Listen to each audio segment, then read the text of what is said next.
السلام علیکم سامعین، 21 ذی الحجہ کی تاریخ شروع ہو چکی ہے، 9 جولائی ہے۔ خبر کا عنوان ہے افغانستان سے خوش آئند خبر۔ افغانستان سرکار نے چینی کمپنی کی مدد سے شمالی افغانستان میں کچا تیل نکالنا شروع کر دیا ہے۔ وزیر معدنیات کا کہنا ہے کہ سرپل علاقے میں تیل کے کنویں سے روزانہ 100 ٹن تیل نکالا جائے گا۔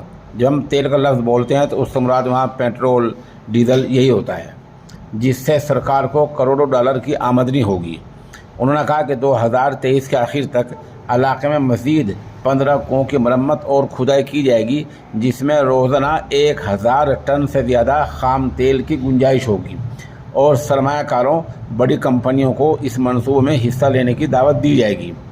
بتایا جا رہا ہے کہ شمالی افغانستان کے 5 علاقوں میں تیل کے ذخیرے کی نشاندہی کی گئی ہے، جو 4500 مربع کلومیٹر کے رقبے تک پہنچتے ہیں، جن میں سے ایک قشقری کا علاقہ ہے، جس کے ذخیرے کا تخمینہ 78 ملین ٹن لگایا گیا ہے۔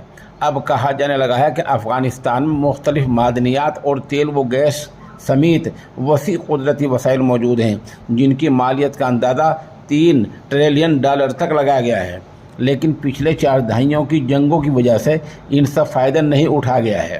دراصل افغانستان میں تانبے کا بھی بڑا ذخیرہ ہے، اور یہ ذخیرے اتنے ہیں کہ ان کا ابھی تک اندازہ نہیں لگایا جا سکا ہے۔ جیسے جیسے ان کا کام آگے بڑھتا رہے گا، ایسے ہی اپنے ملک کے ذخیرے تک ان کی رسائی ہوتی رہے گی۔